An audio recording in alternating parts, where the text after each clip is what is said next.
જય માતાજી મિત્રો, કેમ છો બધા? ઓકે રિપોર્ટ ને મિત્રો? હું જાણું છું કે તમે બધા ઘણા દિવસથી રાહ જોવો છો કે વ્લોગ કેમ નથી આવતા એ જાણવા માટે, અને શું કારણથી નથી આવતા એ બધું. તો એ હું તમને સ્પેશિયલ વિડીયો એક બનાવી અને થોડા ટાઈમની અંદર હું જણાવીશ.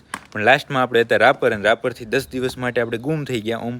આમ અચાનક જ લાપતા થઈ ગયા અને સીધા આવ્યા છે અત્યારે ઘરે. અને હું બધી તમને માહિતી આપીશ કે કઈ રીતે બધું આ બધું બંધ થઈ ગયું હતું, શું હતું એ. કે અત્યારે તમે ચેક કરો, આપણી અહીંયા જે ઘરે ગાયો છે એને નેત્રંગ.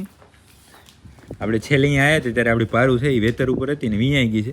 સરસ મજાની વાસળી લઈ આવી છે, તમે જાણો છો. પણ આપણે આગળ જ્યારે આજે કેમ સમય મળ્યો એમ પછી સમય મળશે ત્યારે આપણે જોશું. અને અત્યારે છે આપણે આ કૃષ્ણ વેતર ઉપર આવી છે, તો એ આપણે આગળ જોશું કે ક્યારે વ્યાસે અને શું હશે. બાકી તો વ્લોગની રાહ તમે જોવો છો. વ્લોગ હજી થોડા દિવસ માટે આપણે બંધ રાખશું, અને થોડોક હું ફ્રી થઈ જાઉં કામમાં છું અત્યારે, ફ્રી થઈ જાઉં પછી